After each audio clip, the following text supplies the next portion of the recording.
Olá pessoal, tudo bem? Aqui mais uma vez professor Márcio Faria. Hoje, para quem está nos assistindo ao vivo, dia 18 de outubro de 2023, vamos hoje no nosso projeto Vida de Professor receber ninguém menos que o professor Edilson Vitorelli, um grande amigo daqui das Minas Gerais, que vai ter a oportunidade de compartilhar diversas histórias da docência conosco aqui. Eu tenho absoluta convicção de que vai ser um papo sensacional. Quero aqui também saudar o pessoal que está entrando. Estou vendo aqui meu grande amigo Marco, lá de Recife, o dono de Recife. Obrigado, meu caro. Estou vendo aqui Helena. Vitorelli já está por aqui. Vou aceitar o seu convite para que a gente possa começar o nosso bate-papo. Para você que não conhece o nosso projeto, entre lá no canal do YouTube, youtube.com/professor Márcio Faria, e você vai ver todos os outros episódios. Esse é o 46º da nossa série. Você vai ver que a gente já conversou com muita gente boa também por aqui. Vamos lá.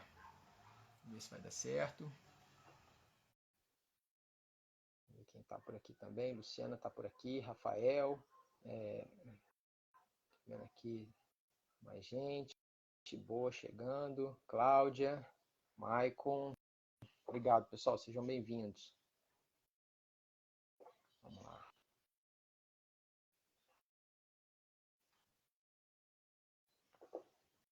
Vamos ver. Guardando o convite.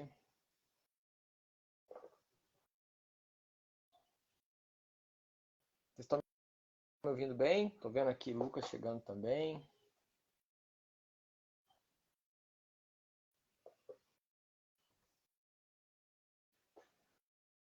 Luiz Paulo, seja bem-vindo. Não sei o que aconteceu. Vou mandar uma mensagem para Vitorelli aqui. A minha internet parece que tá boa, né, pessoal? Vocês estão me ouvindo bem. Pedir pro Vitorelli sair e voltar de novo aqui.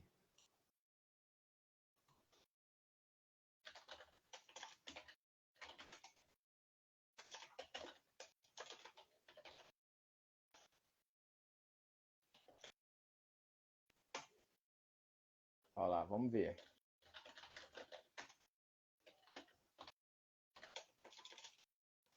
Ele tá pedindo aqui para participar. Vamos lá.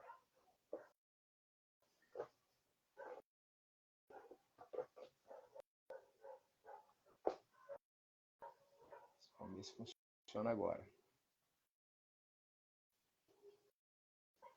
Ao vivo tem essas coisas, né, pessoal? Agora acho que vai dar. Lá. Agora sim. Agora sim. Tudo bem, meu caro? Tudo bem, você? Tudo bem, então, tá. Que maravilha. Deixa eu ver se eu ponho um fone aqui para melhorar pouco aqui o nosso áudio, né? Sim.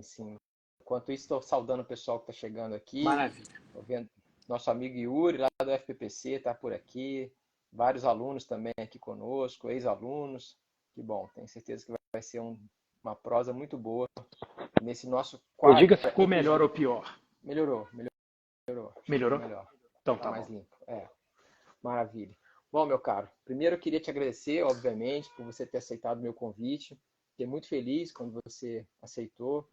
Você sabe da admiração que tem por você, pelos seus trabalhos, pelos seus textos, pela sua atuação como professor e, claro, aqui nesse nosso projeto de homenagear e conversar com professores, você não poderia estar de fora. Aliás, até me penitenciei por ter demorado tanto para te convidar. Eu ouvi você falando que você teve 46 pessoas aí, quer dizer que eu devo ser seu 47º amigo. Não, você é o 46.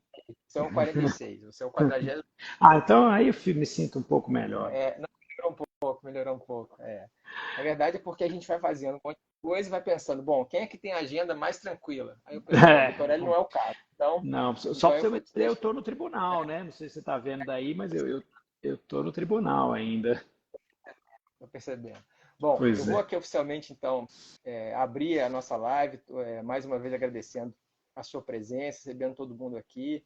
Para quem está chegando aí, nosso projeto chamado Vida de Professor, em que a gente conversa com professores e professoras de todos os lugares aí do Brasil. Foi algo que surgiu durante a pandemia, que eu tinha dado uma parada, mas que muita gente me pediu, muitas pessoas me pediram. Eu voltei, tenho feito aí um episódio por mês. E nesse mês do professor, na semana do professor, né, nada mais apropriado conversar com um grande mestre como o professor Edilson Vitorelli. um grande amigo que a gente teve a oportunidade de trocar várias figurinhas aí também do processo fora dele. Meu caro, eu queria, como disse aqui, te agradecer e queria já começar te dando a primeira pergunta. Eu queria que você pudesse contar para a gente um pouco aí como é que começou a sua carreira, como é que a docência chegou até a sua vida. Conte para nós um pouco aí. Claro que de forma resumida, né? Uhum. Infelizmente, a gente já está passando um pouco da idade, então se a gente for contar desde o início, a coisa pega.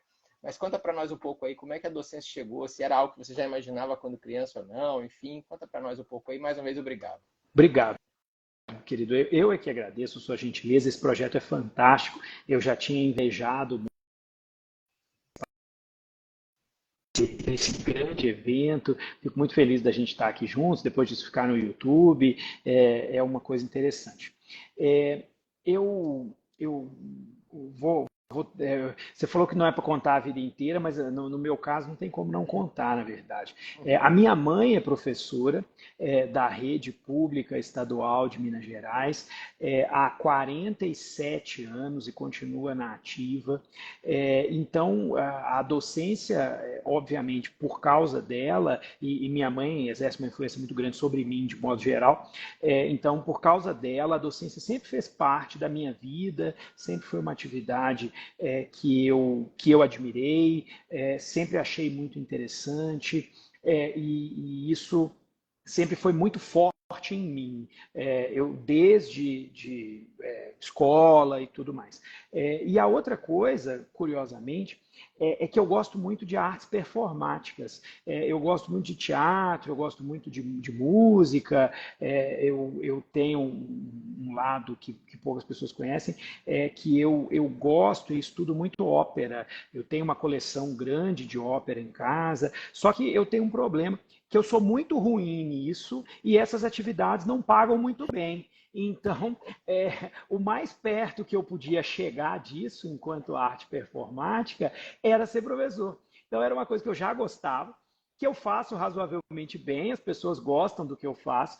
E então, para mim, a sala de aula é o palco. E eu sempre reporto, Márcio, que há um ditado, né, nesse meio artístico, que o sonho de todo artista é morrer no palco.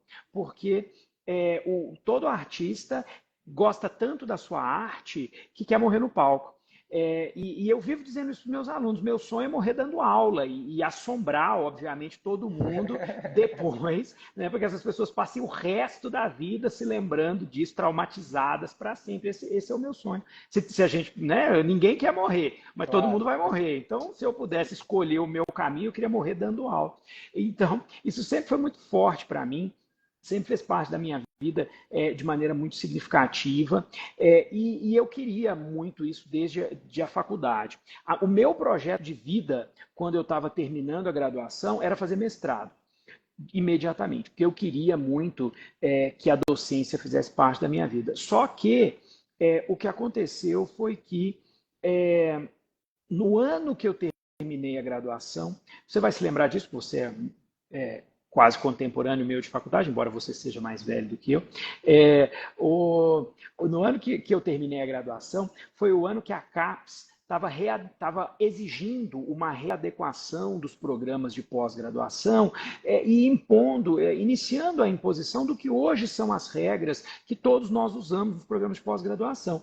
Antes havia uma certa anarquia, né, nos programas de pós-graduação. E por causa disso, não houve processo seletivo no ano que eu me formei. E por causa disso, eu fui fazer concurso.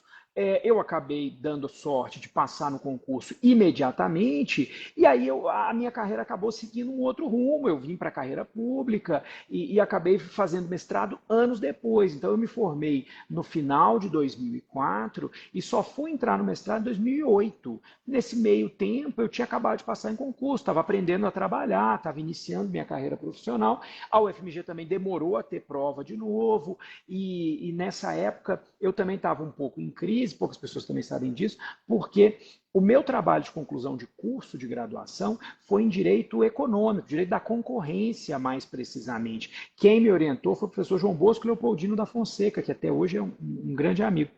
É professor titular de econômico da UFMG, já aposentado. Só que eu não queria, depois que eu passei no concurso, eu não queria mais fazer mestrado em direito econômico, porque eu não ia trabalhar com direito econômico, e eu nunca gostei disso. Não, e veja, a minha carreira, eu estou contando essa parte da história porque essa parte explica muita coisa. Eu sempre quis ser professor, mas eu sempre quis ter experiência prática. Eu nunca quis ser professor em dedicação exclusiva. Eu sempre achei e continuo achando que a prática enriquece muito a docência, independentemente de qual seja a área de docência que você está. Então, eu queria muito trabalhar com direito econômico e estudar direito econômico. Como eu não ia trabalhar com direito econômico, eu não queria mais estudar direito econômico. Então, eu também vivi um pouco essa espécie de crise existencial para saber para que área eu ia, uma vez que eu não ia para direito econômico. E devo dizer, um pouco de falsa modéstia, né, sem nenhuma, ou sem falsa modéstia, que eu até era razoavelmente bom em direito econômico. O meu trabalho de conclusão de curso, eu inscrevi para um prêmio do IBRAC, Instituto Brasileiro de Concorrência, e ele ganhou o prêmio do IBRAC. Então, eu ganhei uma viagem para a Costa do Sauípe e mais R$ 1.000 em dinheiro, que na época valia bem mais que hoje, pelo meu trabalho de conclusão de curso. Poucas pessoas podem Claro. dizer isso, a maioria não ganha nada com o trabalho de conclusão de curso. Né? Então, o meu trabalho de conclusão de curso foi muito importante para mim naquela época, porque me deu uma graninha. E aí, em 2007, eu voltei para a pós-graduação da UFMG, primeiro fazendo a disciplina do professor João Bosco como ouvinte, antes de prestar o processo seletivo no semestre anterior e tudo. E aí, um colega de sala dessa disciplina me convidou para dar aula, para dar algumas aulas na Faculdade de Direito de Conselheiro Lafayette, a FDCL, que é aqui perto de Belo Horizonte. Então, e aí foi o início, de fato, da minha carreira como professor. Eu iniciei, fiquei 3 anos mais ou menos como professor na FDCL, ia a Conselheiro Lafayette 2 vezes por semana, de ônibus, porque nessa época eu não tinha carro. Então a minha carreira docente foi bem raiz mesmo, ao contrário do que as pessoas imaginam. Eu ia de ônibus, 100 quilômetros, viação Sandra, né? E chegava lá em Conselheiro Lafayette para dar aula 2 vezes por semana. Até hoje tenho contato com alguns alunos, volta e meia, algum aluno de Conselheiro Lafayette me escreve sobre as aulas, sobre a vida, vários passaram em concurso, estão na carreira pública e tudo. Então, foi um início bem raiz mesmo. Eu não entrei por cima, não. Entrei comendo grama na carreira docente. Que legal. Bom, é interessante assim, algumas coisas eu já sabia, né? A gente já tinha conversado, e eu não sabia dessa sua predileção por ópera. E eu até digo que, na verdade, até se paga bem para quem realmente sabe O fazer, que né? não é o Não meu é, caso. não é o caso, obviamente. E eu também tenho algumas coincidências, né? Você falou sobre a sua mãe, né? A gente já falou sobre isso, né? Minha mãe também era professora do Estado, diferença que minha mãe já se aposentou, mas minha mãe foi minha professora muito, às vezes ela aparece por aqui, às vezes eu falo dela, ela aparece por aqui, então se ela aparecer também já fica meu salve para minha mãe. E é legal também você contar isso, a questão do mestrado. Eu também, não deliberadamente, assim, porque na época eu não tinha isso muito claro, mas eu queria ser professor também um tempo depois do que eu tivesse me formado. Eu me formei Uhum. também em 2004, um pouquinho antes de você, no meio do ano, mas eu só fui fazer mestrado em 2007. Também eu fiquei 3 anos advogando, até porque eu achava que eu não tinha maturidade para poder entrar num programa de pós-graduação ainda, eu me sentia Uhum. muito novo, e isso também foi muito importante para mim. Eu acho que eu aproveitei muito mais o mestrado quando eu fiz É. 3 anos depois do que na época, né? E no meu caso eu ia ao UERJ, então eu tinha que passar umas madrugadas viajando, enfim. Então é interessante você comentar isso, porque eu vejo muitos alunos, você também deve ter essa experiência, que recém-formados já querem ali desesperadamente resolver a vida, né? E não, professor, porque eu estou no 9º período, eu não sei o que eu vou fazer do meu futuro. Eu falo, peraí, mas seu futuro é terminar a faculdade, né? Vamos devagar, Exatamente. né? Vamos, Isso aí. vamos devagar com calma, a gente consegue ver. E é interessante o seu relato, porque eu tenho visto exatamente o oposto aqui. E quando você menciona também o fato de ter tido esse apoio para poder parar e pensar e refletir, né? Isso também faz muita diferença. A gente sabe como isso interessa. Eu não sabia, de fato, desse seu início na faculdade de Lafayette, mas eu me lembro claramente do meu início aqui também, viajando desesperadamente de um lado para o outro, entre Rio, Juiz de Fora e outros lados. Então, nesse ponto também compartilho desses ônibus todos que você, embora com trajetos diferentes, a gente também estava nesses caminhos por aí, né? Eu queria agora, meu caro, que você pudesse, já que você falou de professor e mencionou, e um dos objetivos do nosso projeto também é, em alguma medida, né, ainda que de forma singela, fazer uma homenagem aos professores que acabaram fazendo com que a gente chegasse até onde estamos, né, no seu caso especificamente. E se você pudesse citar um ou mais de um professor ou professora que te Uhum. inspiraram a chegar até aqui. E aí aqui é uma pergunta aberta. Assim, alguns colegas têm Sim. citado professores lá do jardim de infância, outros citam Uhum. do doutorado, enfim, a seu critério. Quem você quiser mencionar, fica à vontade. Tá É bom bom. a gente saber também quem te ajudou a chegar até aí. É, eu sempre fui muito apegado aos meus professores, sempre tive muitos mestres importantes para mim ao longo da minha vida. Minha mãe foi uma grande inspiração, minha mãe é ótima professora, foi minha professora, inclusive teve oportunidade de fazer aquela piada que só nós dois vamos entender, o povo que está aqui não vai entender, queria ter um filho assim em sala de aula e fez a piada. Então, é, o, foi uma grande inspiração, mas tive vários outros professores de escola muito bons também. Agora, para citar um da faculdade, que muita gente conhece, provavelmente o melhor professor que eu tive na faculdade foi Antônio Anastasia, professor Anastasia, que depois veio a ser governador do Estado, senador e hoje ministro do Tribunal de Contas da União. Foi para mim, uma inspiração. Na verdade, as minhas aulas hoje são, em alguma medida, uma tentativa de imitar as aulas do professor Anastasia. O professor Anastasia é um professor, ele inclusive gosta de ser chamado de professor, né? Tem isso, ele tem essa vaidade de ser chamado de professor, gosta, não gosta de chamar de ministro, gosta de chamar de professor, e é, ele, além de ser um sujeito muito conhecedor, profundo, didático, é muito engraçado. Ele tem esse humor curioso, assim. Então eu procuro muito imitar as aulas dele. Foi uma inspiração imensa para mim em termos de docência.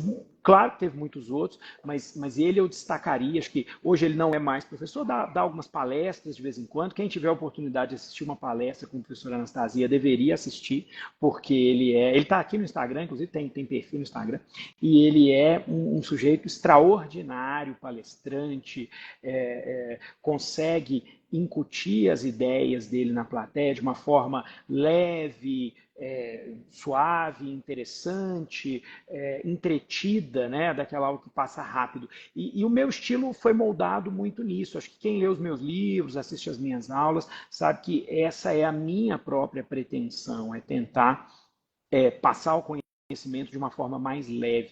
Eu acho, né, voltando à história das artes performáticas, a função do professor, além de transmitir conhecimento, é engajar e entreter. Né? Transmitir conhecimento, na minha opinião, é um terço do papel do professor. Um terço é transmitir conhecimento, um terço é engajar o aluno, fazer com que ele de fato queira, de fato se empenhe, de fato dê o melhor de si. Eu tenho algumas estratégias para fazer isso, uma delas é reprovar muita gente, não é a mais gostosa para os alunos, claro, mas Mas é funciona às importante, vezes, né? funciona. Funciona, é eficiente. E a outra é entreter. Eu acho que aulas têm que ser entretidas. Aulas, ainda mais hoje que a gente vive no mundo do entretenimento, no mundo de um acesso à informação muito grande. Transmitir informação hoje por isso que eu acho que transmitir informação é um terço da solução da aula. Não é mais do que isso, porque a informação está acessível em muitos lugares. Sim. O desafio do professor é fazer a informação acessível de um jeito interessante. Concordo contigo. Ainda mais nessa situação que a gente está vivendo, que nós a todo momento estamos competindo, ainda que não deliberadamente, com a tecnologia, né? O Com aluno assiste certeza. a aula com o celular na mão, com um tablet, Uhum. enfim.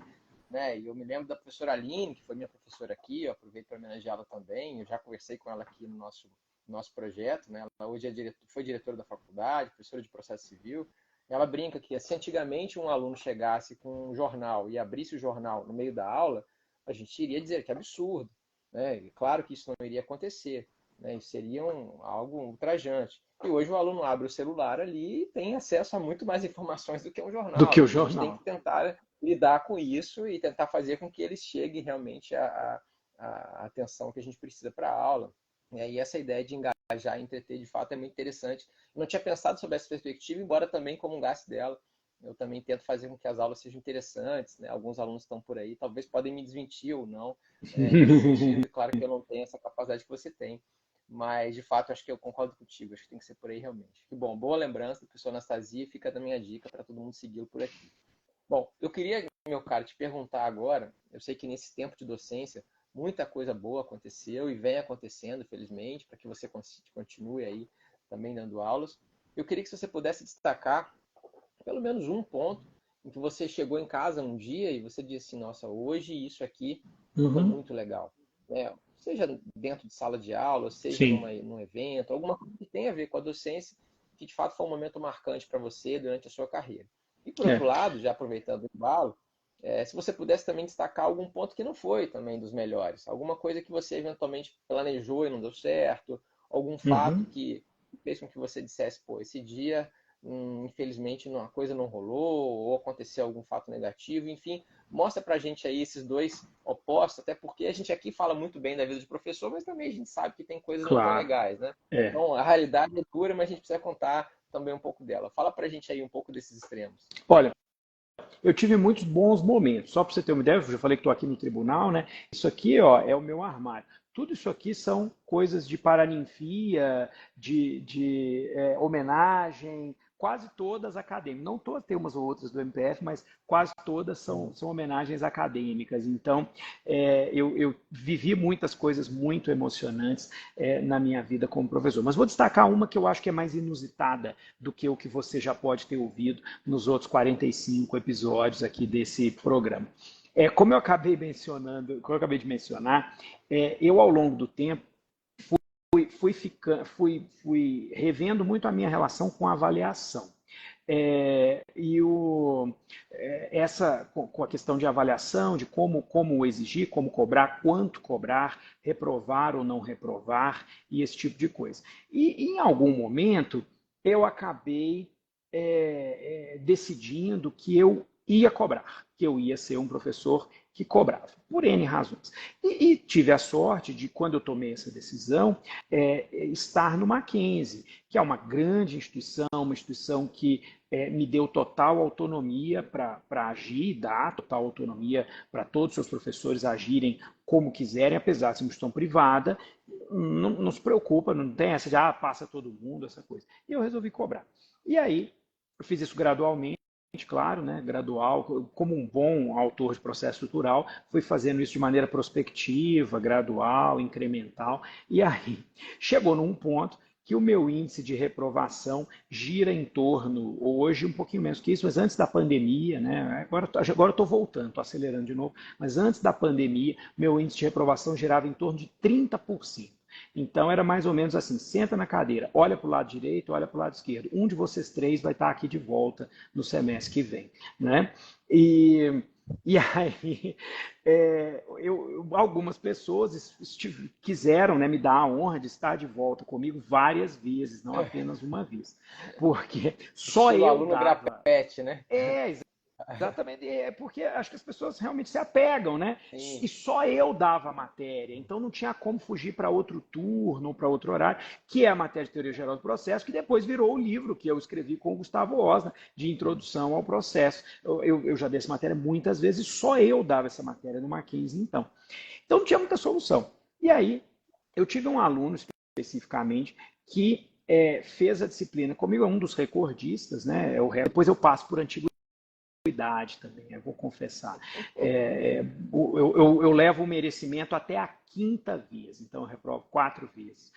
A quinta passa por antiguidade. E aí ele estava fazendo pela quarta vez, né, já estava indo para a antiguidade, e no dia da prova final, aquele que alguns lugares chamam exame especial, enfim, aquela prova dos desesperados, o melhor nome é o do Sérgio Malandro, dos anos 80, Porta dos Desesperados. No dia da Porta dos Desesperados, chegou esse aluno lá, eu estava aplicando prova para outra turma, e aí na saída ele estava lá. E eu disse, eu já, muito pessimista, disse, fulano, o que você está fazendo aqui hoje? E aí ele falou, ele também já muito defensivo, falou, não, professor, eu já passei lá na prova intermediária e tudo. Aí eu falei, que bom, então, o que você está fazendo aqui? Não, professor, hoje eu só vim aqui te agradecer, Porque ontem eu estava conversando com meu pai é da área jurídica, estava conversando com ele e contando para ele que dessa vez, nesse semestre, quando eu peguei a prova, para fazer a prova, eu fiquei muito feliz, porque eu falei, eu realmente sei essa matéria. Eu Legal. não estou enrolando, eu não estou inventando, eu realmente sei. E isso me fez criar a consciência de que eu sou capaz de aprender a matéria, se eu estudar. E eu vi que eu não tinha passado nas outras 3 tentativas, porque eu de fato não tinha estudado. Nesse semestre, na quarta vez que eu resolvi sentar e estudar, eu sei a matéria. E eu fui capaz de fazer a prova com muita tranquilidade agora que eu estudei. E aí eu falei isso com meu pai ontem, e aí meu pai falou, poxa filho, que legal, vai lá amanhã e agradece seu professor, porque isso mudou a sua vida. E até hoje eu me emociono de contar essa história, Legal. porque eu Legal. acho que essa é uma situação que é transformadora na vida de alguém, né? É uma situação que eu soube disso porque ele, obviamente, teve a generosidade de me contar. Podia não ter contado, mas foi muito generoso da parte dele. E acho que isso é muito representativo do que de bom acontece quando a gente se empenha em ser um bom professor. Para mim, aquilo foi uma recompensa muito grande, tão grande quanto todas essas homenagens, e enfim, Sim. foi uma pessoa que eu tinha reprovado 3 vezes dizer que era grato por eu tê-la reprovado, porque se eu a tivesse aprovado na primeira vez, ele nunca teria tomado consciência de que era capaz de aprender estudando por conta própria, estudando, aprender estudando, e não Sim, sim. colando, inventando, engambelando ou qualquer outra É, coisa. Né? Então isso foi um grande momento para mim. sim, não tem dúvida, não tem dúvida. É aquela história de que o contrário do amor não é o ódio, é o Com desinteresse, né? Se você certeza. tivesse largado para lá e ele também, então não, quer saber? Deixa esse menino para lá, ele vai Passa, passar pronto. por mim e algum dia ele vai perceber que ele está se enganando. O É problema o é até que famoso a ponto vida ensina, né? Muita é, gente tem essa filosofia do a é, vida é, ensina, mas essa é uma eu filosofia, no fundo, muito hipócrita, talvez, sim. né? E é muito mais cômodo também, né? Cômodo. Você não, deixa para lá, deixa para lá. E eu sempre falo isso, os professores que mais me deram trabalho são os que eu mais gosto. Embora eu não goste É. da matéria, eu brinco com os meus alunos que estão aqui, eu falo que eu não gosto de penal. Mas um dos professores que mais me fez estudar foi um professor de penal, por exemplo, porque ele exigia, até hoje exige, eu já tive a oportunidade de conversar com ele aqui. Então é legal isso, você ter esse reconhecimento. E Uhum, é interessante quando o aluno consegue perceber isso, né? Porque às uhum, vezes isso, não, isso infelizmente não acontece. Ele acha que você é o inimigo dele, que você está indo para prejudicá-lo. Enfim, eu me lembro assim, rapidamente, de uma situação de um aluno que queria ser delegado. E ele me disse, olha, o processo civil não vai fazer a menor diferença na minha vida. Então você está me segurando à toa. Ele falou nesse sentido. Enfim, ele realmente foi aprovado, depois ele fez. Tempos depois ele passa no concurso e me liga, fala, Márcio, a gente acabou ficando amigo. Ele falou, olha, sabe o que eu estou fazendo aqui agora? Eu estou com um processo administrativo aqui na mão, que eu estou tendo que dar andamento, e tudo que você me ensinou de processo, teoria geral do processo aqui, eu estou aplicando sim. na delegacia. Pois é, então, olha que interessante que você achava que o processo não ia servir para nada, né? Que você ia ser só da área Uhum. criminal. É interessante você relatar isso, porque acabo me lembrando também de outros casos semelhantes, né? De fato, isso é verdade. Mas me conta agora uma parte que, infelizmente, talvez não foi das melhores. Então, você sabe, Márcio, eu até pensei nisso. Eu não tenho nenhum grande momento ruim a relatar com a Legal, docência. Eu acho que, na verdade, talvez eles até tenham acontecido, mas eu sou, por natureza, uma pessoa otimista e desapegada dessas coisas, então elas acabam não me marcando de forma significativa, sabe? Claro que há dias mais difíceis do que outros, mas eu sempre acho que eles passam sim. e de um jeito ou de outro a vida anda e sem ser nem um pouco falso, assim, não há nada que eu citaria como marcantemente negativo da minha carreira A ponto de docente. destacar. Você sabe que, infelizmente, a gente está distante, senão eu iria te dar um abraço agora, porque eu compactuo exatamente o que você acha. Eu, olhando para trás, esse ano eu completei 18 anos que eu dou aula. Uhum. Eu não consigo me lembrar, assim. Claro que É. teve uma outra passagem, mas se a pergunta fosse para mim, eu também acho que eu responderia da mesma maneira. Que Uhum. legal. Bom, que bom. Vamos falar um pouco de aula. Já tem alguns colegas aqui que já mencionaram, estou perdendo um pouco as mensagens, peço desculpas ao Uhum. pessoal, mas enfim, acontece que falaram que você é um exemplo, que você já foi professor deles e delas, enfim. Eu queria então que você falasse um pouco dentro de sala de aula. Como é que é o seu método de aula, de avaliação? Você falou que é um professor que cobra. Conta pra gente um pouco sobre isso, até porque muita gente vai se inspirar certamente para também ser professor como você. Essa talvez vai ser a resposta mais sem graça de todas as perguntas que você fez. Eu não tenho nada de especial em termos de método. Eu sou um professor bem tradicional, bem mais do que eu queria até. Esse é um desafio para mim, sabe? Eu tenho tentado fazer as coisas de outra forma, mas eu sou um professor bem tradicional. Eu sou um professor bem expositivo. Eu até uso slides quando tem slide. Quando não tem slide, não tenho nenhum problema escrever no quadro, igual você, com essa letra horrorosa que você tem.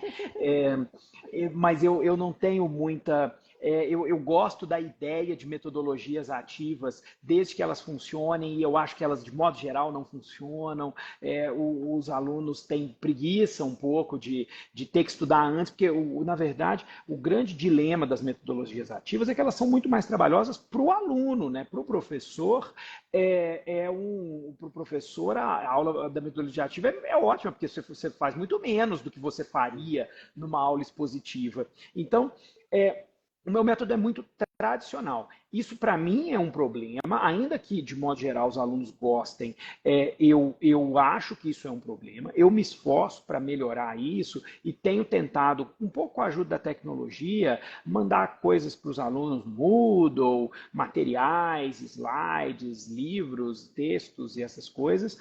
Mas eu realmente não tenho nenhuma fórmula mágica. Depois eu vou assistir os outros 45 episódios para ver como que outras pessoas responderam isso, porque eu sou muito interessado nisso. Eu já assisti muitas palestras sobre metodologias ativas e devo dizer a você que a maior parte delas, se não todas, foi uma imensa perda de tempo, porque são coisas que, na minha opinião, funcionam muito bem na teoria e muito mal na prática, nas condições concretas de ensino e de aprendizagem que a gente tem. Então, se você tiver alguma, eu quero ouvir você, na verdade, nessa pergunta, quero te devolver a pergunta. E a minha avaliação é brutal, brutal. Eu sou realmente uma pessoa má. As pessoas veem essa minha cara, acham que eu sou bonzinho e se enganam muito com isso, né? Eu Redondamente. só dou provas abertas, eu nunca dei uma prova de múltipla escolha na vida. Eu que corrijo os meus monitores, alunos, tudo, ninguém corrige, eu que corrijo, marco que a pessoa escreveu errado, marco erro de português e tudo. Adoro corrigir prova em avião, então quando eu viajo muito, como eu viajo muito, eu frequentemente corrijo prova em avião, ainda comento com quem está do lado, ó, esse aqui, ó, 3, nossa, esse aqui não vai dar nada. Então, porque as pessoas se interessam, né? Quando vê você corrigindo prova, as pessoas ficam olhando, as pessoas se interessam. Então, mas é assim, é por uma.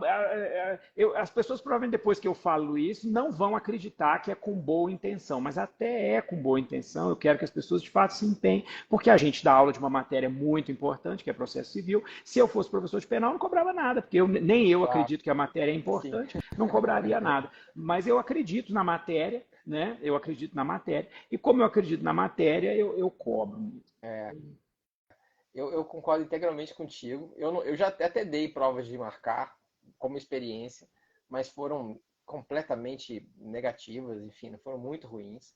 E eu também compactuo contigo. Eu acho que prova boa é a prova difícil, que faz o aluno pensar. Eu acho que eles chegam um pouco mais tensos do que deveriam. Concordo que eu acho que às vezes eles chegam. Porque o aluno, às vezes, né, no segundo período, eu estou dando aula no oitavo atualmente. O aluno no segundo período já fica falando: nossa, tem um cara lá no oitavo período que dá uma aula, não sei o que a prova é muito difícil, então o aluno chega um pouco mais tenso do que eu acho que deveria. Mas eu acho que realmente ele precisa sair dali exaurido. Ele tem que tentar colocar tudo que ele sabe para dentro. Enfim, concordo contigo nessa parte também da prova. Eu acho que é nesse sentido.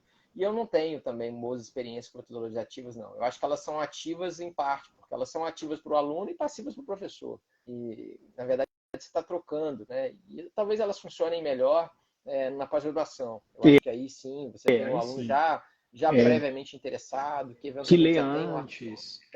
já tem um, escolheu estar ali, né? Enfim, acho que aí sim. Mesmo assim, com alguns cuidados, porque nem É. sempre, né? Mas na graduação, eu acho que o professor Raiz aqui também e se eu posso te dizer, eu assisti todos os episódios, né? Eu posso dizer que a imensa maioria também tem ido por esse caminho. Acho que hoje ainda a atuação tradicional do professor é que tem sido aqui um relato bastante constante dos colegas com quem eu converso, não tem dúvida nesse sentido. Bom, outra coisa que eu queria saber, e aí, claro, especificamente em relação a você, eu preciso fazer como é que eu vou dizer assim, um adendo especial, porque eu vou começar agora a perguntar, e muita gente espera ansiosamente essa pergunta. Você falou do Osna, ele aí, ó, meu caro, seu Eu coautor, vi. está Que na bom. área, por coincidência acabei de vê-lo, obrigado pela presença. E eu queria falar agora sobre escrita, sobre o fato de como escrever, e se você pode falar um pouco sobre isso, mas antes de fazer a pergunta, eu preciso dizer, porque não é todo dia, pelo menos na verdade, eu acho que isso nunca vai acontecer, que eu estou conversando com alguém que ganhou um prêmio mundial. Você falou sobre prêmio lá no início, e eu estou aqui com ele na minha mão, pelo menos assim, o produto do seu prêmio está aqui na minha mão. Ó. Sim. Porque, afinal de Edição contas, mais nova, inclusive. sou professor de processo, eu preciso falar e provar o que eu falo. Não adianta nada eu ficar falando aqui e falar assim, não, tá aqui, ó, tá aqui. E aí eu vou contar um pouco sobre esse livro, devido ao processo legal coletivo, que o professor ganhou um prêmio internacional. Eu acho que até hoje ainda é o único professor Uhum. A latino-americano. edição nova do prêmio foi agora, faz um mês, e quem ganhou foi um professor espanhol. Sim, continua sendo, então, o prêmio Lauro Capelletti. E aí, claro, isso é reflexo da forma didática pela qual você expõe suas ideias. Por melhores que elas sejam, se você escrever de forma hermética, você certamente nunca obteria esse prêmio. Aliás, não obteria nem o primeiro lá atrás, né, na monografia de conclusão de curso, e muito menos os outros. E seus textos não seriam o sucesso que são. Hoje mesmo de manhã, conversando com meus alunos, convidando-os a participar da live, uma das coisas que eu realcei foi a sua didática. A forma pela qual você escreve, parece que eu estou conversando contigo aqui, parece que eu estou lendo o que você está falando, e eu consigo talvez até ouvir a sua voz na medida em que eu vou lendo os seus textos, embora processo coletivo não seja muito a minha praia, mas mesmo ainda assim é impressionante a sua didática, a forma clara pela qual você escreve, e a produção também, a quantidade que você escreve também é admirável. Eu confesso que nem de longe eu tenho essa pretensão, essa facilidade de escrever tanto e tão bem como você faz. E aí, aproveitando já então essa pergunta, muitos alunos, eu tenho enfrentado isso aqui cada vez mais frequente, têm dificuldade de vencer o trauma da folha branca. Né? Sair da inércia, escrever um pouco sobre o assunto, seja num trabalho de conclusão de curso, um artigo, enfim, às vezes até uma petição simples. Né? A gente tem visto isso, a meu ver, aqui com uma dificuldade mais premente nos dias de hoje. Assim, eu queria que você falasse um pouco se você tem algum método, se você tem alguma ideia geral, se há algo que você pode tentar, né? Claro, rapidamente. Não vou dizer para você entregar o segredo da Coca-Cola aqui, porque eu sei que você não vai fazer isso. Mas, enfim, se você pudesse nos dar alguma dica de como você escreve, de que maneira você faz para poder produzir tanto e de tão boa qualidade. Olha só, Márcio, eu acho, na verdade, que não tem segredo da Coca-Cola nenhum nisso. A primeira coisa é, você tem que escrever. Eu acho que as pessoas têm, na verdade, que entender que escrever, de fato, não é uma tarefa fácil e vai demandar um número de horas muito substancial. Então, e quanto menos você sabe do assunto, mais tempo você vai ter que gastar. Então, o que é o problema dos trabalhos de conclusão de curso, na minha opinião, que foi o exemplo que você usou? É que as pessoas estão num momento em que elas ainda sabem pouco daquele assunto e elas querem fazer um trabalho de conclusão de curso com poucas horas de investimento. Isso nunca vai acontecer. Quanto menos você sabe do assunto, mais horas de investimento você vai ter que ter. Eu acho que o melhor jeito de escrever é escrevendo. E aí você vai ter que escrever, revisar, limpar, apagar, reestruturar. Hoje, graças a Deus, a gente não tem que fazer isso na máquina de escrever e datilografar tudo de novo. Você pode copiar, colar, cortar, modificar. Se você pegar as diferentes edições dos meus livros, eu fiz isso em várias situações, várias vezes. Mudei coisa de lugar, aumentei, modifiquei. E aí, eu estou aqui nas horas vagas aqui no tribunal, eu estou trabalhando na 5ª edição do Processo Civil Estrutural, que é o outro livro que eu tenho atualizado mais constantemente, além desse que você mostrou. E o meu método de escrita infelizmente, para mim, inclusive, ele é bastante caótico. Ele não é um método. Eu não tenho um método, por exemplo, eu sempre recomendo aos meus orientandos que leiam, façam fichamentos e tudo mais. Embora eu não faça, que bem faço o que eu digo, não faço o que eu faço. Porque eu acho que o que eu faço é difícil. Eu nunca consegui desenvolver um sumário antes de escrever. Nunca consegui essa história. E eu falo para todos os meus alunos fazer. Não, faz o sumário, pensa no seu sumário, tudo. Eu acho que isso é bom, só que eu não consigo fazer. Eu vou escrevendo e à medida que eu vou escrevendo, as ideias vão vindo e eu vou reconstruindo. Tem coisa que eu achava que ia dar um artigo, deu dois. Tem coisa que eu achava que ia dar um artigo e não deu. Eu tenho uma pasta inteira no meu computador de artigos inacabados. Coisas que eu comecei, achei que ia desenvolver e depois não consegui ou me desencantei. E aí acho que muito de escrita é encantamento. Quando você está de fato encantado, empolgado com o tema, a escrita flui muito facilmente. Quando você está desencantado de um tema, é muito difícil. E aí vou dar exemplo de dois textos que eu escrevi que tiveram. Tá ouvindo, Márcio? Eu encostei no fone aqui, não sei se tá vendo. Dois textos que tiveram uma coisa muito diferente. A minha mãe aí, você falou de mãe, ó, a minha mãe aí participando. Minha mãe é a Neide, que acabou de entrar e agora eu já falei Obrigado dela. pela presença, obrigado, parabéns. Já falei dela e antes agora é bom que agora ela vai ter que assistir lá no YouTube de novo para saber o que eu falei, né? Depois eu conto um caso da minha mãe no final, para quem ficar até o final, conto um caso da minha mãe que eu sempre conto em sala de aula.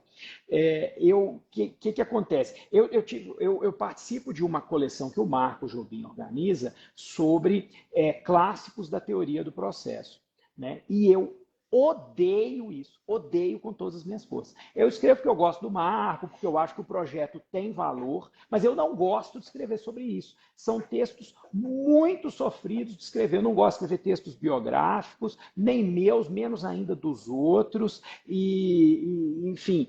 Mas então eu faço com muito sacrifício. É um trabalho que eu faço. São textos curtos, eu escrevo a 10, 12 páginas e quase morro para escrever essas 12 páginas. O último que eu escrevi, acho que do volume 3 dessa coleção, Clássicos do Processo, foi sobre Amílcar de Castro, que é um processualista importante aqui da UFMG. Achei legal pesquisar a vida dele, mas odiei escrever o texto, odiei, é um texto que realmente não me empolga. Porque não é minha. Sim. Por outro lado, um artigo que eu publiquei no começo desse ano, que também não é o meu tema principal, que foi sobre... Ah lá, minha mãe está me repreendendo aqui, ó, mal entrou, já está me repreendendo, cumprindo o papel de mãe.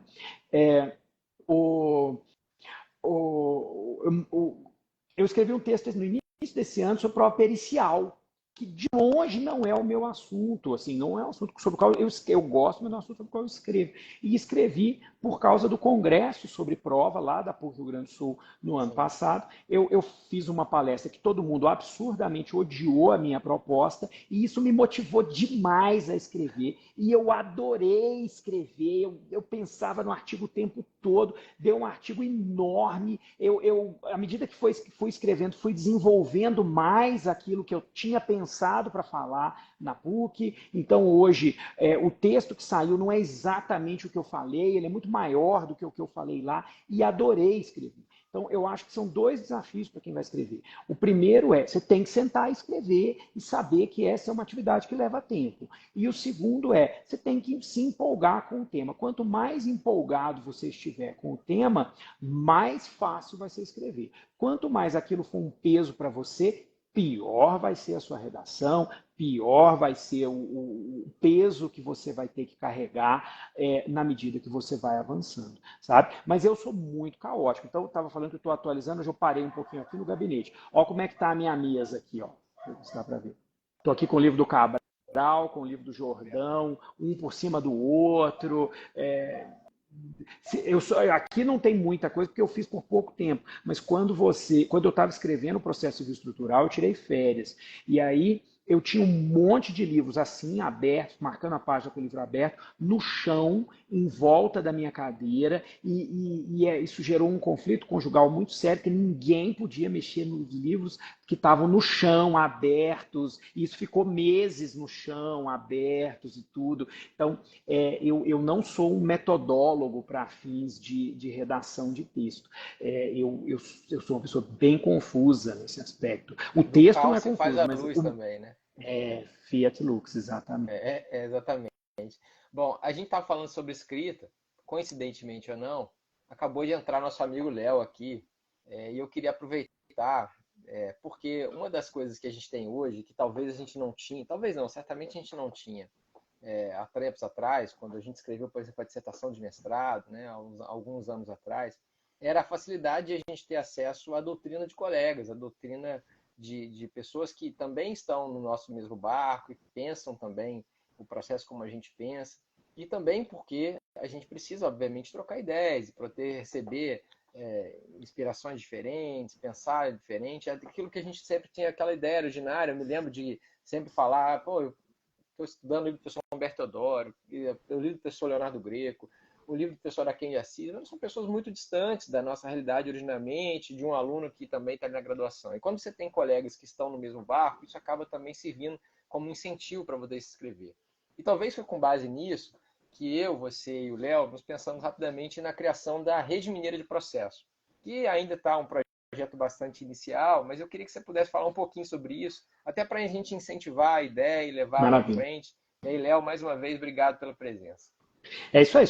O Léo que me falou sobre isso pela primeira vez, ideia dele, e eu acho, uma colega minha que foi para o exterior junto comigo, foi para o exterior na mesma época que eu, mas foi para Yale, ela me contou que em Yale eles tinham uma iniciativa que chamava Writing Bootcamp, que era o seguinte: para estimular as pessoas a escrever, eles marcavam um horário, todo mundo ia para a mesma sala para escrever. Só, pô, mas escrever é uma atividade solitária. Não, porque você está ali com um monte de gente escrevendo, você não fica com preguiça, você não levanta para fazer outra coisa. Então eles marcavam, olha, de tal hora a tal hora, todos nós vamos vir para cá e todos nós vamos sentar para escrever juntos. Embora eles não estivessem escrevendo o mesmo texto, não estivessem pesquisando a mesma coisa, não era um grupo, era só esse estímulo de fazer junto com alguém. E é isso que a gente está tentando, eu acho, na Rede Mineira de Processo. Então, quem tiver interesse depois, jogue aí no Instagram, a gente criou um perfil que está nascente ainda, Rede Mineira de Processo, e a nossa ideia é compartilhar o conhecimento dos professores de Minas Gerais,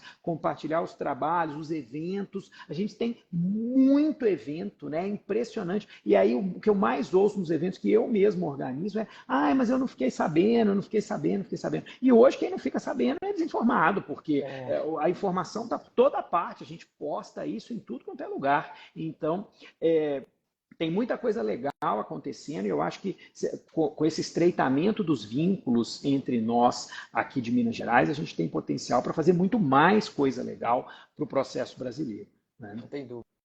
Certamente, exatamente. Eu vi a Fernanda passou aqui, nossa colega também da rede, professora da Federal de Lavras. Tem muita gente da rede por aqui e muita gente ainda pode chegar. Fica também o convite para conhecer o @Rede Mineira de Processo. Bom, a gente está encaminhando para o final, mas eu queria aproveitar para te fazer ainda algumas perguntas. Nosso prazo é muito importante, afinal de contas, como professor de processo, a gente não pode perder prazo, até porque também tem que dar aula daqui a pouco. Tá vendo? Então, vamos lá. Você, a gente já sabe disso, mas algumas pessoas talvez incautas não conheçam. Você agora é um desembargador, há pouco mais de um ano, foi criado o Tribunal Regional Federal da Sexta Região, um tribunal aqui do nosso estado, das Minas Gerais, mas até pouco tempo atrás você era, durante muitos anos, procurador da República, e já mencionou isso também, que sempre exerceu as duas funções, basicamente de forma conjunta, de forma caótica, mas enfim, muito bem, tanto de procurador da República, e agora como desembargador, e também professor. Você percebe alguma vantagem nesse exercício simultâneo das duas carreiras? De que maneira como que uma carreira te ajuda na outra? Fala um pouco para a gente dessa sua divisão de tarefas, não só a vida de professor, mas também agora a vida de desembargador, mas até pouco tempo atrás a vida de procurador. É isso aí. Eu, como disse, acho que sobretudo para nós que somos professores de processo, mas acho que em qualquer outra área, a experiência prática é muito enriquecedora, porque toda teoria funciona na sua cabeça, né? Se você teoriza sobre alguma coisa, tudo sempre dá certo na sua cabeça. O verdadeiro desafio não é criar uma teoria coerente, o verdadeiro desafio é fazer a sua teoria funcionar. Então, quando eu escrevi a tese, esse livro que você mostrou aí, o Devido Processo Legal Coletivo, eu criei para mim mesmo um desafio. Eu não vou dar nenhum exemplo hipotético. Tudo que eu for exemplificar, eu vou pesquisar um caso e vou achar um caso. E se eu não achar um caso, é porque eu não devia estar teorizando sobre isso. É alguma coisa idiota, porque não é possível que não tem nenhum caso sobre algo que eu estou teorizando. E fiz isso, isso foi tão elogiado que depois, anos depois, quando eu fui escrever o processo civil estrutural, aí agora no processo civil estrutural eu fiz a mesma coisa, mas aí eu já destaco, eu coloquei lá uns destaques, referência prática, referência prática, referência prática. Porque então, o livro tem mais de 80 referências práticas sobre aquilo que eu estou discutindo. E eu realmente tenho muita dificuldade de ver o papel de um professor de processo fora do contexto de uma atividade prática, fora desse contexto. Então, eu acho que enriquece muito a vivência para o aluno, enriquece a nossa vivência enquanto professor, e do ponto de vista prático, a docência enriquece o que eu faço na vida real. A verdade é que eu provavelmente não estudaria o tanto que eu estudo se eu não fosse professor. A gente sabe, conhecendo os meus colegas, seja de magistratura, de Ministério Público, a gente vê que os que mais estudam, que os que mais estão atualizados, que os que mais são os professores. E aqui eu citaria um sem número de exemplos. Um é o Cabral, que está aqui, o livro está aqui em cima da minha mesa, Sérgio Arenhart, o próprio Gustavo Osna na advocacia.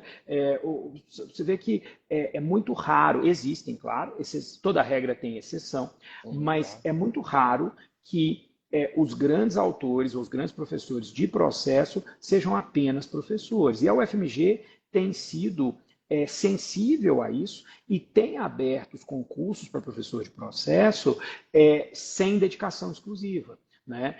Para permitir essa integração entre as profissões. O meu concurso, obviamente, foi sem dedicação exclusiva, e hoje acho que, se não todos, quase todos os professores não têm dedicação exclusiva. E acho que isso é um reconhecimento dessa necessidade de integração entre teoria e prática. O cenário do processo hoje é muito mutável, né? Ele está vivendo aí uma época de muitos precedentes, decisões, temas. Então essa integração é muito proveitosa na minha opinião, dos dois lados. Acho que isso eu fui um procurador da República melhor e hoje sou um desembargador melhor porque sou professor e sou um professor melhor porque a minha outra profissão me dá um monte de casos para contar e me enriquece muito aquilo que eu faço. Eu queria só dar um exemplo que você já mencionou. Passou despercebido aqui, mas você mencionou. Eu tirei férias para escrever um livro. Isso eu Qual? faço várias vezes. Pois é, exato.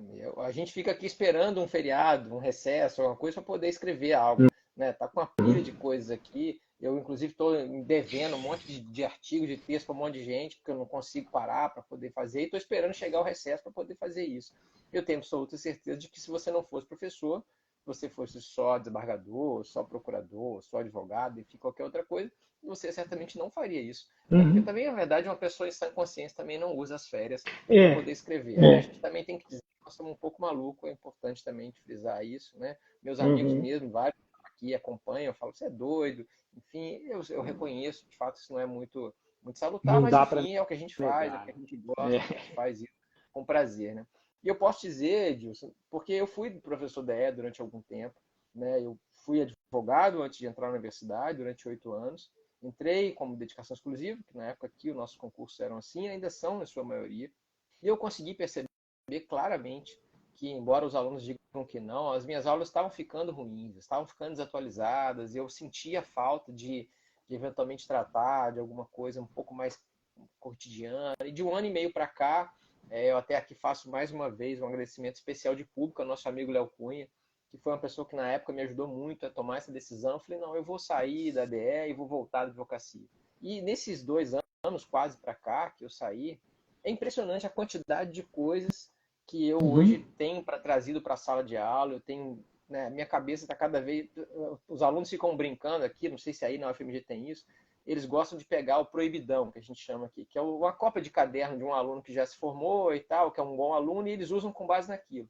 E aí os alunos têm me dito, olha, professor, não está dando para usar o proibidão mais, porque o senhor está melhorando muito a sua aula, você está trazendo tanto exemplo, tanto caso diferente, que a gente não está conseguindo acompanhar mais. Falei, que bom, essa que é a ideia. A ideia é realmente fazer com que a aula fique mais interessante, que a Exatamente. gente possa trazer coisas novas.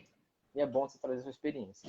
Bom, meu caro, para a gente poder terminar, eu tenho duas perguntas, prometo que estou terminando. A primeira é a seguinte, eu queria que você contasse para a gente um caso engraçado, que surgiu direto ou indiretamente da docência, sala de aula ou não, enfim. Conta para a gente um pouco aí sobre a vida de professor, mas também nessa área que te fez com que você risse e lembrasse com carinho sobre esse tema. Uhum. Eu vou, para me livrar dessa pergunta indiscreta, eu vou contar o caso da minha mãe, que eu Tá prometi. bom, Então. A minha depois você se mãe. resolva com ela, hein? Tá? Você se Exatamente. resolva com ela depois. Vou contar. A minha mãe é diretora de uma escola estadual em São João del Rei, uma escola mais que centenária, foi onde Tancredo Neves estudou. E então eu sempre conto isso para os meus alunos, né, que eu não sou professor, você devia estar entrevistando a minha mãe, na verdade. Eu sou um professor 100% Nutella, porque eu lido com alunos da universidade, adultos e tal. A minha mãe cuida de 1.200 demônios de 11 a 18 anos, o que significa que ela é o verdadeiro Beelzebub, ela é a rainha do inferno, né? E aí, só que minha mãe é uma pessoa muito engraçada também, eu acho que é e ela fala que uma das coisas que ela mais gosta da carreira docente dela, as coisas mais interessantes, é quando o aluno põe apelido um no outro. Porque aí, porque ela lida com crianças e as crianças são muito cruéis. Então, quando o aluno chega lá chorando, usualmente chorando, criança de 11 anos, fala, tá me botando apelido. Aí que ela faz uma cara muito séria, assim, fala, tá te chamando de quê? Porque ela quer saber qual é o apelido, porque geralmente é alguma coisa extremamente mordaz e verdadeira, né? E aí ela chega em casa rindo e me liga para contar, tava chamando de não sei o que, você acredita, não sei o que, e era igualzinho mesmo, e era igualzinho mesmo, então e é verdade. Agora, a docência tem muito caso engraçado mesmo, falando sério, a docência tem muito caso engraçado, e aí entrando na sua última pergunta que eu vi aqui no seu roteiro, né? Eu acho que uma das coisas boas de ser professor, para quem quer ser professor, é que a docência é muito leve, né? O pessoal fala, o mundo acadêmico é muito vaidoso, não sei o quê. Uma coisa que eu sempre digo é, a assombração sempre sabe para quem aparece. Eu nunca vivi nenhuma dessas experiências. Fulano quis puxar o meu tapete, não sei o quê. Se alguém quis puxar o meu tapete ou se puxou, eu não estou nem aí, eu vivo a docência com muita leveza, eu convivo com os alunos com muita leveza e acho que isso é uma das grandes vantagens. A gente acaba vivendo num mundo meio pesado, né? Num mundo de conflito, de belicosidade. Os advogados brasileiros tendem, o pessoal do direito, advogados, não estou falando dos advogados, mas os juristas brasileiros tendem a ser muito belicosos, né?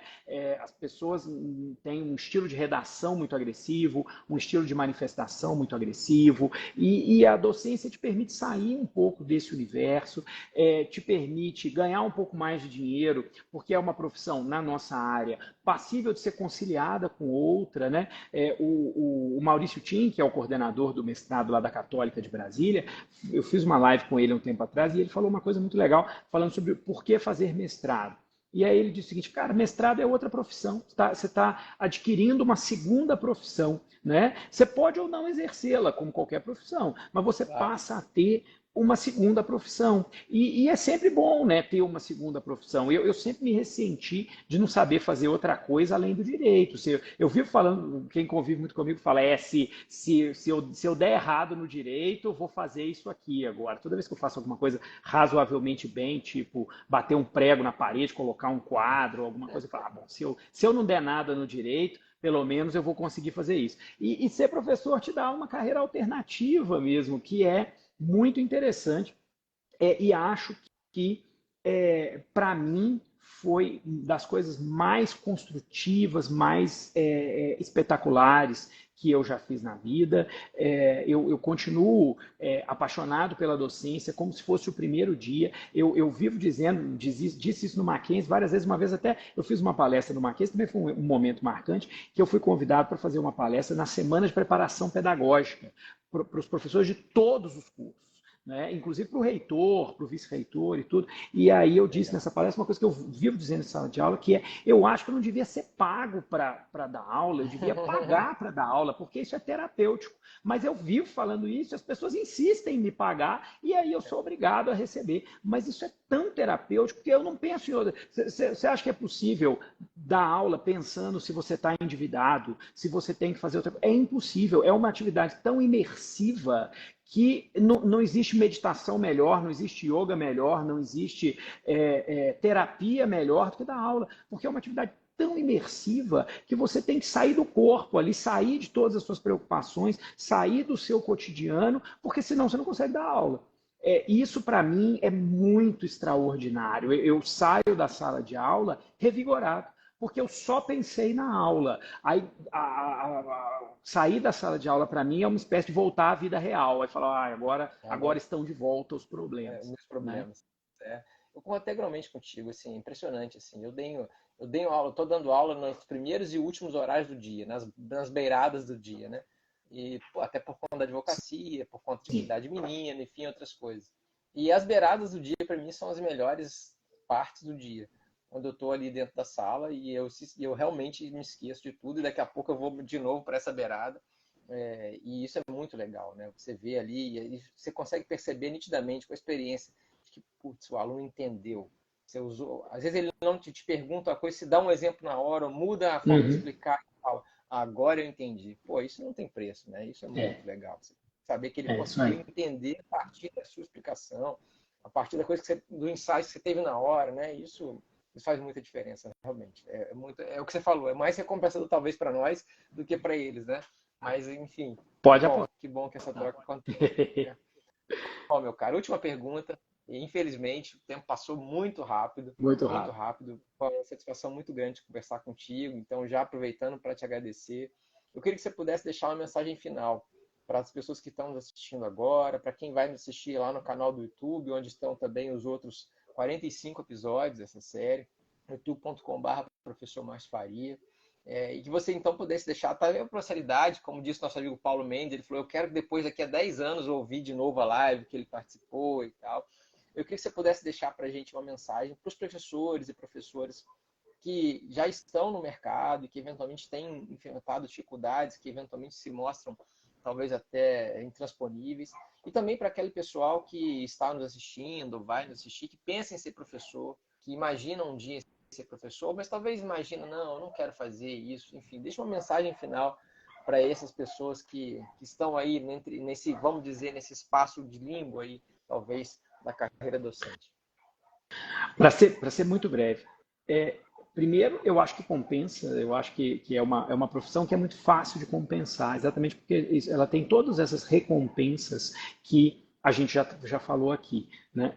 E segundo, a vida nem sempre é fácil. Às vezes a gente projeta na carreira docente uma dificuldade como se as outras carreiras não tivessem dificuldades, como se ser desembargador não tivesse dificuldade, como se ser procurador da República não tivesse dificuldade. Quando eu era procurador da República, minha mãe, falava a última vez da minha mãe falava que na próxima encarnação ela ia ser, no mínimo, procuradora da República. Porque ela é uma pessoa, de fato, muito capacitada, então ela ia ser no mínimo, mas ela teve poucas oportunidades na vida, porque na época dela, a faculdade que se esperava de uma mulher, em São João del Rei, numa cidade pequena, era a docência, era uma carreira, a carreira não era uma opção, era o caminho. Então minha mãe disse que ela, na próxima encarnação, vai ser no mínimo procuradora da República. Mas essas carreiras têm suas dificuldades, e do mesmo jeito que tem gente motivada na docência, e tem gente motivada e desmotivada na docência, tem gente motivada e desmotivada no judiciário, tem gente motivada e desmotivada no Ministério Público. Motivação é algo que a gente precisa encontrar na gente. Se a gente não souber olhar para aquilo que nos motiva, se a gente não souber ter esse olhar para ver o que tem de bom na nossa vida, para ver o que tem de bom na nossa carreira, a gente não vai ver isso em lugar nenhum. Não interessa quanto você ganha, não interessa o que você faz.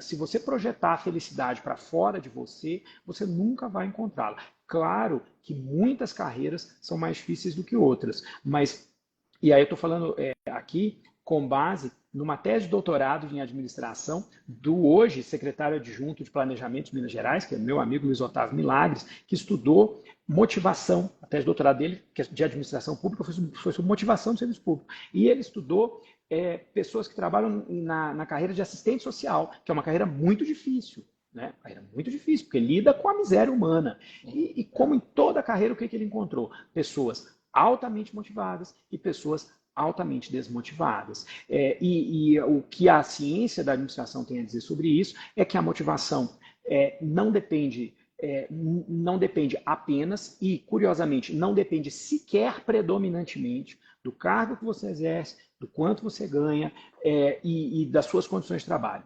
Predominantemente, de acordo com a ciência da administração, os dois fatores que predominam na motivação são fatores internos, sua criação, como você vê o mundo, como você interage com o mundo, e segundo, o quão criativa é a sua atividade, porque as atividades criativas engajam mais do que as atividades repetitivas. E não há nada mais criativo do que ser professor. Então, ser um professor motivado é algo mais fácil do que ser motivado numa carreira que seja altamente repetitiva. Claro, reitero, eu sou um professor Nutella. Minhas condições de trabalho não são as condições de trabalho de um professor de escola pública, as condições de trabalho que minha mãe vive há 47 anos.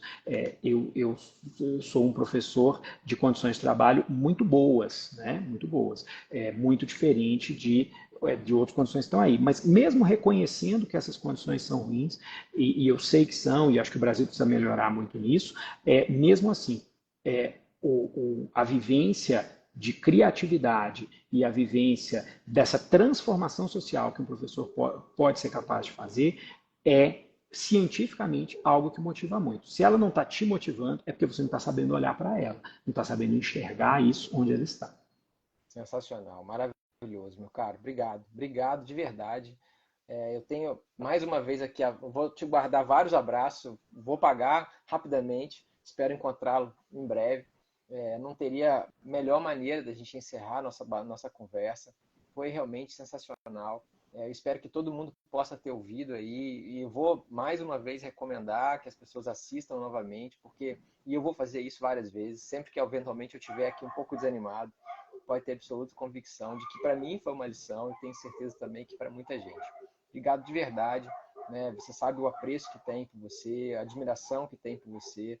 Né, já de muito antes da gente se conhecer pessoalmente, e eu tenho muita alegria de poder estar contigo aqui nesse projeto e em tantos outros que a gente ao lado aí vem tocando pela frente. Parabéns, de fato, pela sua carreira e vamos juntos. Obrigado mesmo, de verdade. Obrigado, meu amigo. Um abração para todo mundo aí, obrigado a todo mundo que assistiu, um abraço para minha mãe e a gente se vê na nossa próxima oportunidade. Tchau, tchau. Maravilha. Boa Tchau, aula, tchau, vamos gente. dar aula, que eu também vou dar aula agora. Tchau, tchau. Abraço. Tchau. Obrigado. Tchau, gente. Boa noite.